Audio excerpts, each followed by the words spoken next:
And last up in the news block, Playtonic Games revealed a ton of new information about Yooka-Laylee, including information about its collectibles, gameplay, and more. They also revealed a few new characters and the basic premise of the game's story, which is about an ingenious tech development company being sold to an evil corporation run by a villain named by a villain named Capital B, spelled with just a capital letter B, and he is a bumblebee. You can check it all out at Gamnesia.com for more in-depth info. But they also said that the Toy Box mode will be available in July for all their Kickstarter backers, and you'll be able to run around in it and enjoy all the platforming goodness before the game comes out. Yeah, I feel like that has to be an intentional dig at Microsoft. I mean, I know... Oh, totally. Most of the developers have been fairly gracious about how the situation was handled, but I know some of them have had some harsh things to say about Microsoft. For sure. And this is probably coincidental, but I also think it's funny that Ballmer used to be the CEO of Microsoft, and the villain in this game is Capital B. Yeah, or even if it's not Ballmer, then Bill Gates. Bill Gates. Like, that's also the possibilities are endless. He looks a little bit more like Ballmer to me, but he's also got a really long nose, so who knows? he could be both. Either way, I mean, it's amusing to say the least. What I'm most excited about, beyond the story being awesome, is when I first saw this game, I thought it looked... I liked the idea that ex-Rare developers were peddling a new franchise that was modeled after Banjo-Kazooie. The characters looked like they could be interesting, but when I first saw the first mock-up screenshots, the game and the world itself looked a little bland to me. But seeing these latest screenshots, it looks amazing.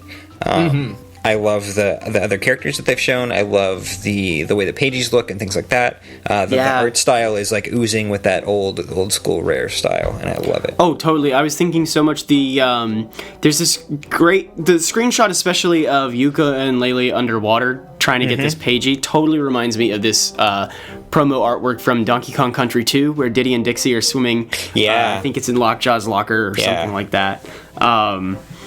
It's just all so gorgeous and really reminds me of Rare's heyday, so I'm really stoked. Yeah, I think everyone was a little concerned just by how little we'd seen of the game and how bare the sort of demo they it looked pretty and the characters, you could see their movements were great and everything. But they said at the time, we just wanted to set up sort of a little play box where we could show off how the characters interact with the world.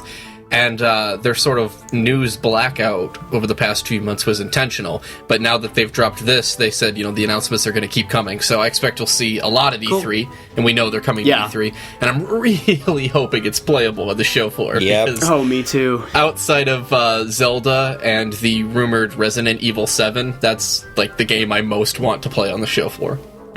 And we know too, just how much the core gameplay and moving around and interacting with the world is so crucial to 3D platformers like that. I mean, Miyamoto famously developed Mario and the control scheme before anything else in Mario 64. Banjo-Kazooie just running around Spiral Mountain and doing stuff, pressing buttons, even if you're not pressing them at anything, is some of the most fun stuff you can do in that game.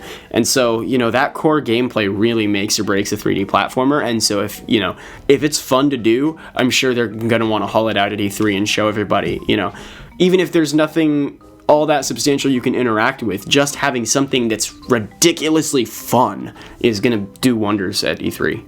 And I kind of wonder, they say that the toy box for backers is going to be available in July, so I kind of wonder if maybe we'll get a version of that at E3, because it's supposed to be they describe it as a self-contained, spoiler-free area in which you can have fun and get used to the game. So I kind of imagine we'll see something similar at E3, if not the actual toy box, then a sort of prototype for it. Yeah, agreed.